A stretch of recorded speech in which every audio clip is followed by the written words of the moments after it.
It's Tuesday night, 10:13 p.m. You're sitting in the Walmart parking lot with your engine running, doing the math in your head. Rent hit yesterday. The electric bill is due Friday, and right now, you're holding your phone, trying to figure out if $67 worth of groceries is going to bounce your account. Paper towels, chicken, a box of cereal, just the basics. And while you're sitting there running numbers in your head, your buddy Marcus just dropped a video on Instagram. He's in Cancun. Third trip this year.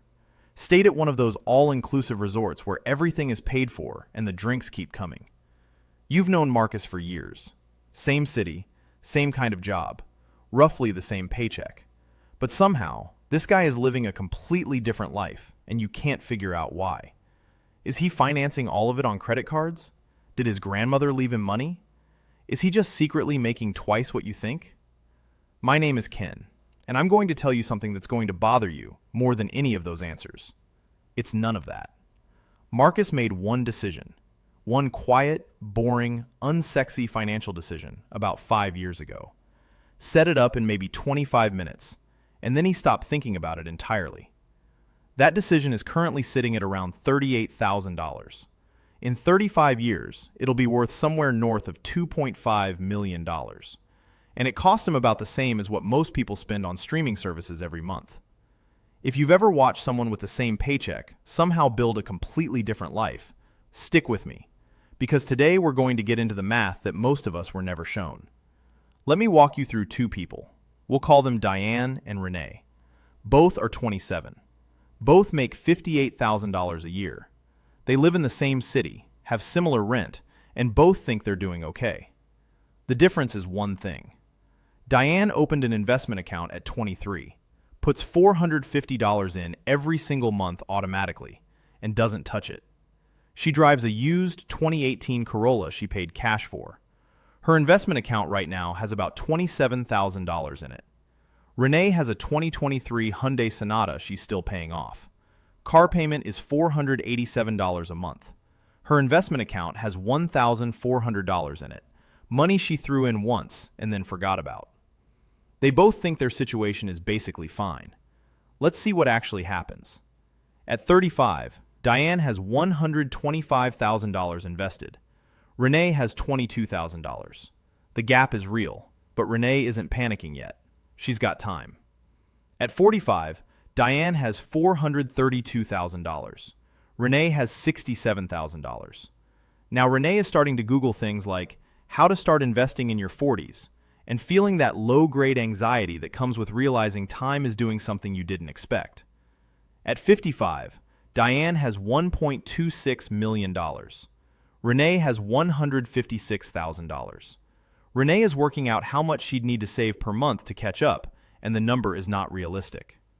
At 65, Diane has $3.5 million. She retires when she wants, how she wants. Renee has $389,000, which sounds like a lot until you realize that at a safe withdrawal rate, that's about $1,300 a month.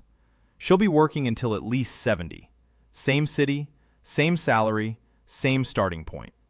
The only difference is Diane invested $450 a month and Renee made car payments instead. That is the entire gap. $3.5 million versus $389,000. One car payment. Now I already know what you're thinking. Ken, $450 a month is not money I just have sitting around. Where is that supposed to come from? Here's where I need you to actually sit with this for a second. The average American is spending $261 a month on subscriptions. Not just Netflix. We're talking Netflix, Hulu, HBO Max, Amazon Prime, Spotify, an Apple storage plan, a gym membership they've used twice since February, and at least 2 apps charging them $9.99 a month that they've completely forgotten about. That's $261, right there. Then add food delivery. DoorDash, Uber Eats, Grubhub. The average person spending on delivery apps is about $260 a month. You add those two together, and you're at $521 without cutting anything that actually matters. But here's the number that should actually stop you cold. That $260 you're spending on food delivery every month, if you invested that instead, becomes $587,000 in 30 years at a 10% return. You are not spending $260 on pad thai. You are spending $587,000 on pad thai. That $261 in subscriptions becomes $590,000. Every single month, you are making a choice between convenience and freedom, and most people don't even realize the choice is happening. Let me show you the math that changes how people see money permanently. $450 every month, 40 years, S&P 500 index fund. You end up with roughly $2.85 million. Here's the part that breaks people. Of that $2.85 million, you personally contributed $216,000, your own money. The other $2.63 million, that's 92% of your total wealth, was created by compound interest. You didn't earn it. You didn't work for it. The math made it. Year 10, you've got about $92,000. Year 20, $343,000. Year 30, $1.02 million. Year 40, $2.85 million. The first million takes 28 years. The second million takes about 7 more. The third million takes about 4 after that. The machine builds momentum, and then it runs itself. Now here's the part that makes people genuinely upset. Person A starts investing $4,500 a year at 23. Does it for 10 years, then stops completely. Never puts in another dollar. Total contributed, $45,000. Person B waits until 33. Invests $4,500 every year for 30 years straight. Never misses a payment. Total contributed, $135,000, 3 times more. At 65, Person A has $826,000. Person B has $550,000. The person who quit after 10 years beats the person who invested consistently for 30 years by $276,000, because time in the market is worth more than the amount of money you put in. Waiting a decade costs you more than tripling your contributions can fix. That's not motivational talk. That's just the arithmetic. And right about now, somebody is saying it. What about when the market crashes? I get it. I understand why that's scary. Let's just deal with it directly. The S&P 500 has averaged about 10% annually since 1926, nearly 100 years. Inside that 100 years, we had the Great Depression, World War II, the oil crisis, the dot-com collapse, the 2008 financial crisis, and a global pandemic that shut down the entire world economy for 2 years. Average annual return? Still 10%. The S&P 500 has never, not once, produced a negative return over any 20-year stretch in history. Not during the worst periods, not ever. And here's the part most people don't know. If you are investing $450 every single month, a crash is not a disaster for you. A crash is a discount. When the market drops 35%, your $450 is buying shares at 35% off. You're automatically buying more when prices are lowest. That's not a strategy you have to figure out. It happens on its own. JP Morgan ran the numbers on this. If you invested $10,000 in the market between 2003 and 2022 and stayed fully invested the entire time, you'd end up with around $64,000. If you missed just the 10 best days out of over 5,000 trading days, your return falls to under $30,000, less than half. And 6 of those 10 best days happened in the middle of bear markets. People who panic sold during crashes and waited for things to calm down missed the biggest recovery days. They locked in the losses and missed the bounce. The S&P 500 has survived everything the last century threw at it. It's still standing. Your $450 a month is not going to be the thing that finally kills it. So if the math is this clear, why does the Federal Reserve's own data show that 46% of Americans have zero retirement savings? Why is the median 401k balance for someone between 55 and 64, people 10 years from retirement, only $88,000? Because the problem was never the math. The problem is a brain that was designed 200,000 years ago for a world where long-term planning meant making it through winter. Your brain genuinely cannot feel the difference between $450 today and $2.85 million in 40 years. It just sees $450 leaving your account right now and says no. There's a name for this: present bias. The psychological pull toward immediate reward over future payoff is not a character flaw. It's how human brains are wired. The solution isn't willpower, it's automation. You remove the decision entirely. Then there's loss aversion. Behavioral research shows that losing $100 feels about twice as bad as gaining $100 feels good. This is why people refresh their investment apps every time the market dips, and why so many end up selling at the worst possible moment. The data is clear. People who check their investment accounts once a year or less consistently outperform people who check constantly. The less you look, the more you make. And then there's lifestyle inflation. You get a raise. Suddenly you need a nicer apartment, better car, more restaurant nights. Studies show about 78% of people say they'll increase savings after their next raise.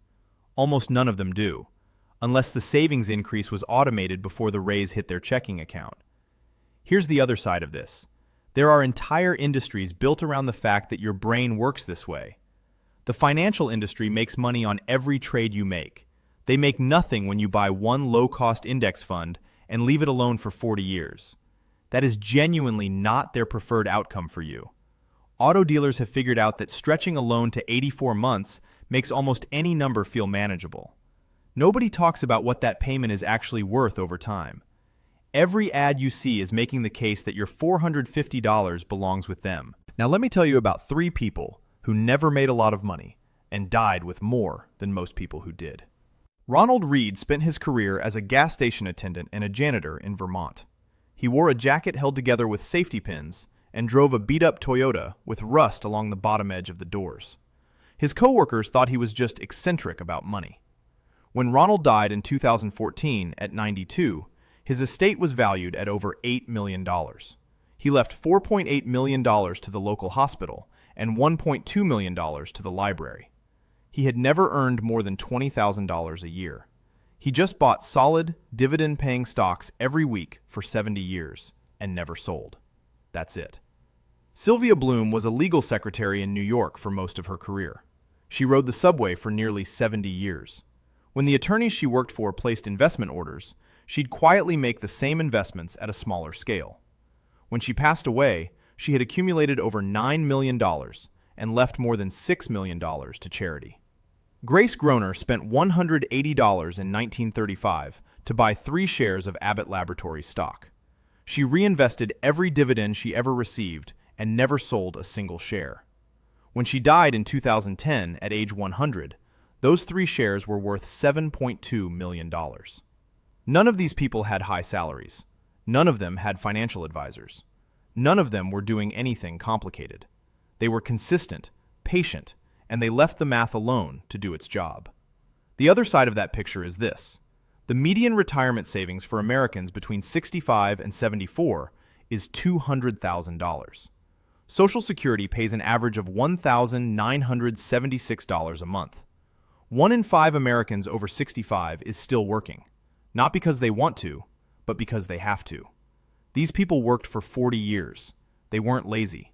They weren't irresponsible people. They just spent the $450 somewhere else, on things that felt necessary at the time and don't exist anymore. People will spend 30 hours comparing phones before spending $1,100. They won't spend 30 minutes figuring out how to turn $216,000 into $2.85 million. The phone is worth $80 in 3 years. The investment compounds while they sleep. One more number to make this real. The average new car payment in 2025 is $748 a month. That payment is not $748. Invested instead at 10% returns over 30 years, it's $1.69 million. People are handing $1.7 million to a car dealership for something that is worth less the minute it leaves the lot. Before we get to what you actually do, one more thing worth knowing.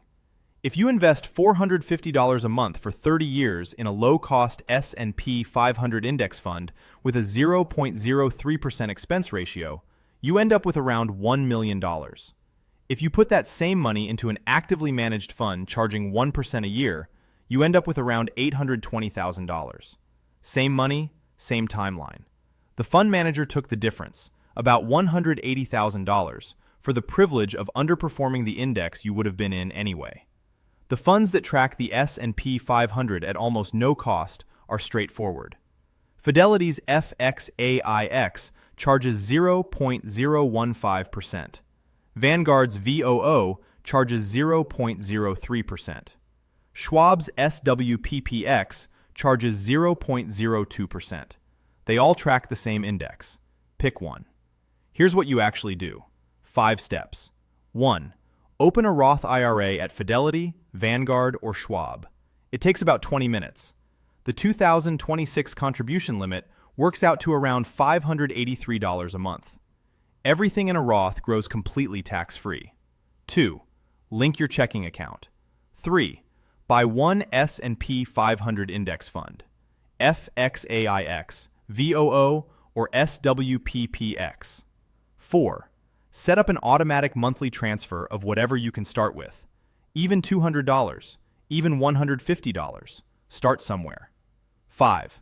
Leave it alone. Seriously, don't check it every week. Don't move things around. Let compound interest do the work you're paying it to do. If your job offers a 401k match, contribute at least enough to get the full match before anything else. That's an immediate 50% to 100% return on your money before the market does anything. There is no investment on earth that beats free money from your employer. I can walk through the math all day. I can tell you about a janitor who died with $8 million and a secretary who took the subway for 70 years and left $6 million to charity. None of it means anything unless you actually open the account. And here's the thing about waiting. Every year you delay, the numbers shift further against you. Right now, $450 a month for 40 years gives you $2.85 million. Wait 1 year, and you need $502 to hit the same number. Wait 5 years, and it takes $756. Wait 10 years, and you're looking at $1,270 a month just to end up where you would have been. The math moves while you sit still. There are 2 versions of you in 40 years. One of them is checking an account with $2.85 million in it, making choices about what their life looks like, not worried about what month it is or whether a bill is about to overdraft anything. The other version worked just as hard, just as long, and is doing the math on whether $1,976 a month from Social Security is going to cover rent. Wondering what happened to all of it? The answer is car payments and food delivery and subscriptions that seemed like nothing at the time. Both of those people are you right now, today. What happens next depends entirely on what you do in the next 20 minutes. Open the account, set up the transfer, buy the fund, then go live your life while the math quietly does something remarkable in the background. Or don't, and hope things work out differently. The math doesn't wait, and neither does time. And one last thing. Nothing in this video is financial advice. I'm just showing you what the numbers look like. The decision is always yours.